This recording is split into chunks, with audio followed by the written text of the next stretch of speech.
आज की कैबिनेट की मीटिंग डॉक्टर मोहन यादव जी के नेतृत्व में संपन्न हुई है।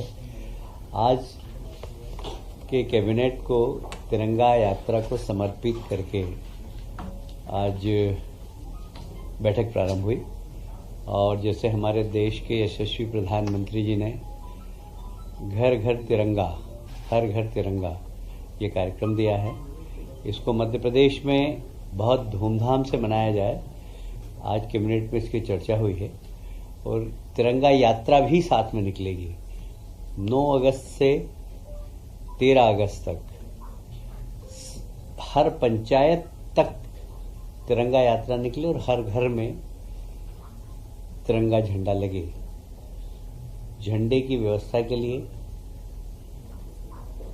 हमारे सारे जनप्रतिनिधि प्रयास करेंगे और सरकार भी इसके लिए प्रयत्नशील रहेगी। आप सभी जानते हैं 15 अगस्त हमारा स्वतंत्रता दिवस है और स्वतंत्रता दिवस को बहुत धूमधाम से मनाना चाहिए। नई पीढ़ी में यह एहसास होना चाहिए कि स्वतंत्रता हमको बहुत सारे बलिदानियों के कारण प्राप्त हुई, तो उन बलिदान स्वतंत्रता संग्राम सेनानियों के प्रति अपना आदर समर्पित करते हुए हम इस 15 अगस्त को मनाएंगे और जितने भी क्रांतिकारियों की प्रतिमा है उनको सजाना, उनको धोना, अभी जीवित स्वतंत्रता संग्राम सेनानी है, लोकतंत्र के सेनानी, उनका सम्मान करना, ये सब इस कार्यक्रम के अंतर्गत होगा। 10 अगस्त फिर से बहुत महत्वपूर्ण है। हमारी लाडली बहनाओं को 1250 तो मिलेंगे ही, पर साथ में राखी का उपहार 250 रुपये और मिलेगा। इस प्रकार 1500 रुपये मिलेंगे और इसमें सरकार का लगभग 1900 करोड़ की राशि एक बटन दबाने से हमारी प्रदेश की बहनों के खाते में जमा हो जाएगी। हमारे जितने भी आदिवासी छात्रावास है, अनुसूचित जाति जनजाति और पिछड़े वर्ग के छात्रावास हैं, ये छात्रावास की सुविधाएं अपग्रेड हों, इसके लिए माननीय मुख्यमंत्री जी ने आदेश दिए हैं। एक कुछ अधिकारियों की टीम बनाई है और सारे प्रदेश में जितने भी इस प्रकार के छात्रावास है उनकी सुविधा अपग्रेड करने के लिए क्या क्या किया जा सकता है उसकी एक रिपोर्ट भी मंगाएंगे और उसके लिए बजट से उनकी राशि भी प्रदान करेंगे। आज एक और महत्वपूर्ण घोषणा, ये आप सभी जानते हैं कि हमारे प्रदेश के यशस्वी मुख्यमंत्री डॉक्टर मोहन यादव जी ने जैसे ही शपथ ली थी और शपथ के बाद किसानों की एक सबसे बड़ी समस्या होती है सीमांकन, नामांकन, इसकी बहुत बड़ी समस्या थी। उसको पहले उन्होंने 1 महीने का समय दिया था, इस बार फिर 1 महीने का समय दिया है और बहुत सारे नामांकन बंटवारे के जो प्रकरण हैं वो एकदम निराकरण हो रहे हैं। अब साइबर तहसील चालू करने का भी निर्णय हो गया है। अभी तक नामांतरण की प्रक्रिया में, बंटवारे की प्रक्रिया में 75 दिन लगते थे। जैसे ही ये साइबर तहसील पूरे प्रदेश में चालू हो जाएगी, ये 25 दिन के अंदर, 30 दिन के अंदर सारे प्रकरणों का निराकरण हो जाएगा। आप सभी जानते हैं कि भगवान कृष्ण ने शिक्षा उज्जैन में ग्रहण की थी, संदीपनी आश्रम में, और मध्य प्रदेश से उनका बड़ा रिश्ता है। यहीं पर सुदामा जी की और उनकी मित्रता की गाथा, वो गांव भी हमारे उज्जैन जिले के अंदर ही है और इसलिए जन्माष्टमी बहुत धूमधाम से मने और इसके लिए जनता से भी आग्रह किया है, कार्यकर्ताओं से भी आग्रह किया और कई स्थानों पर शासन में भी कार्यक्रम होंगे जन्माष्टमी पर। बहुत धूमधाम से जन्माष्टमी मने, उसके लिए माननीय मुख्यमंत्री जी ने इच्छा प्रकट की है।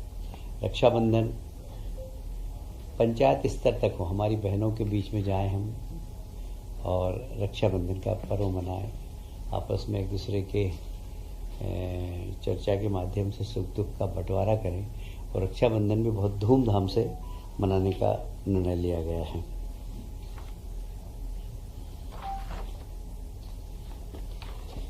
आज माननीय मुख्यमंत्री जी ने घोषणा की थी कि जितने भी हमारे लोकतंत्र सेनानी हैं, आप सभी जानते हैं कि इस देश में प्रजातंत्र की हत्या हुई थी 25 जून को जब आपातकाल लगा था और सारे देश को जेल बना दिया था श्रीमती इंदिरा गांधी ने।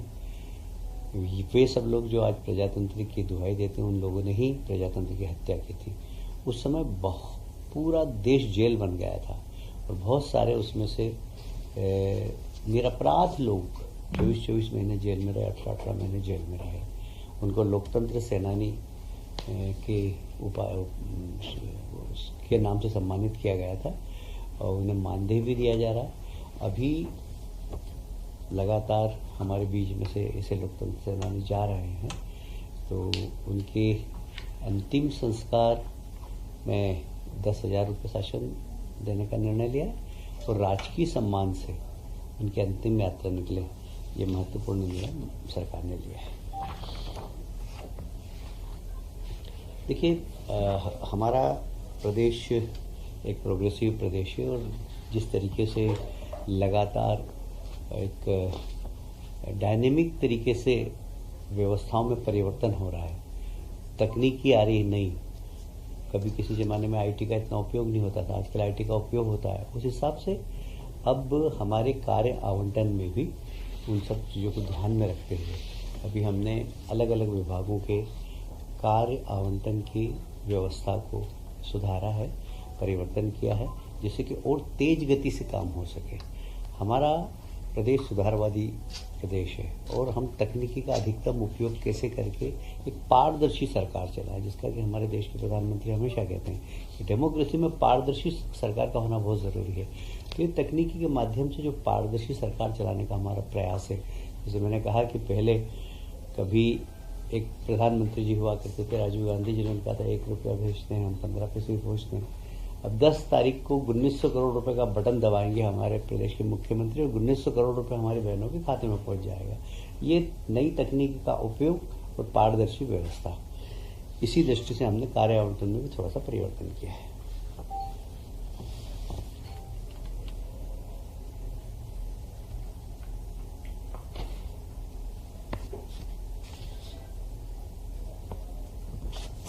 अभी आप जानते हैं कि मैंने जैसे कहा कि नई तकनीकी, अब ई कैबिनेट, इसमें हम पेपरलेस व्यवस्था चाह रहे हैं। पेपरलेस व्यवस्था मतलब समझ लीजिए कि यह ग्रीन स्टेट की तरफ बढ़ता हुआ हमारा एक कदम है, क्योंकि 1 टन कागज में 17 पेड़ कटते हैं और इसलिए कागज का उपयोग कम से कम हो, ये बहुत ज़्यादा ज़रूरी है।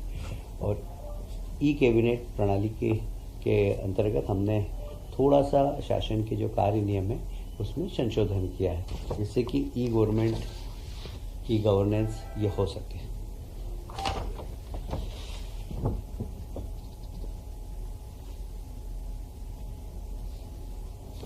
आप सभी जानते हैं कि किसी भी देश के लिए बजट एक बहुत प्रमुख होता है। हमारे यहाँ वित्त विभाग की 2 संस्थाएं थी, FMIS और EPAU।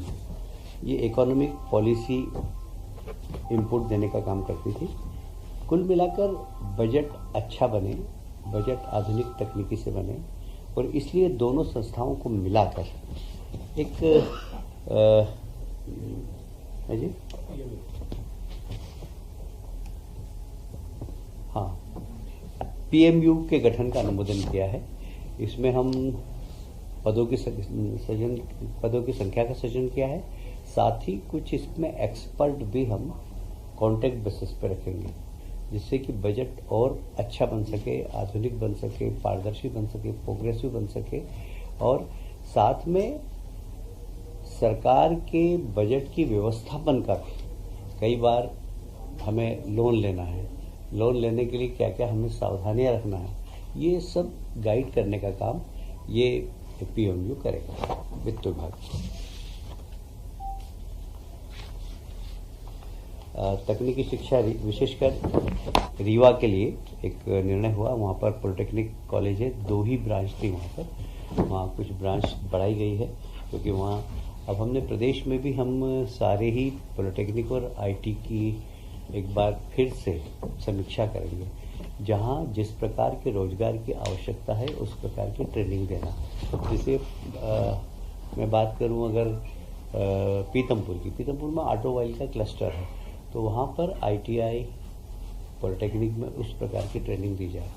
यदि रीवा की हम बात करते हैं तो रीवा में सीमेंट इंडस्ट्री, तो सीमेंट इंडस्ट्री की आवश्यकता क्या क्या है उस हिसाब से उनको ट्रेनिंग दी जाए।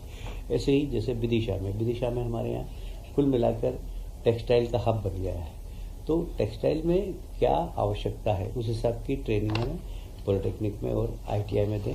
इस प्रकार के ऊपर माननीय मुख्यमंत्री जी ने आज कैबिनेट में निर्देश दिए हैं। जेल, ये बात सही है कि जेलों में सुधार लगातार चल रहा है।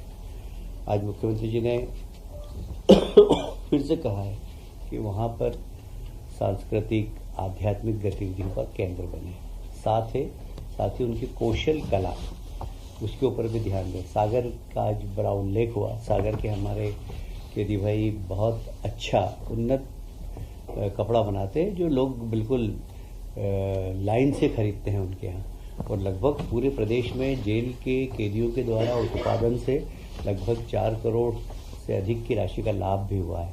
हम उनको किस प्रकार जेल सुधार की योजना कर सके उसके लिए एक कमेटी भी हमारी, विशेषकर हम जेल के अंदर योगा, आध्यात्म, इसके ऊपर फोकस करेंगे और उनको तकनीकी शिक्षा भी देंगे जिससे कि वे स्वयं का रोजगार कर सकें, जेल का वातावरण सुधारें। इस दिशा में आज निर्णय लिया गया है। कुछ नई जेल भी बनाने का निर्णय हुआ है, नए जिले बने हैं, उनको वहाँ पर नई जेल बनाए, जैसे मैहर नया जिला बनाए, वहाँ पर एक जेल बनाने का निर्णय लिया। ऐसे बुरहानपुर के अंदर एक जेल बनाने का निर्णय लिया, तो जेल की व्यवस्था भी सुधरे और वहाँ पर कैदियों के साथ उनको ट्रेनिंग भी मिलेगी वो निकलने के बाद बाहर हैं। दूसरा, ऐसे कई गरीब कैदी हैं जो छोटे छोटे दंड नहीं भरने के कारण जेल के अंदर है। बहुत ही संवेदनशीलता के साथ हमारे मुख्यमंत्री जी ने कहा है कि उनका पैसा हम भरेंगे और उन कैदियों को रिहा करेंगे। और साथ ही 15 अगस्त में भी अभी ऐसे कैदी जो ले चुके हैं, जिनकी लंबी सज़ा हो गई है, उनको भी मुक्त करने का निर्णय लिया।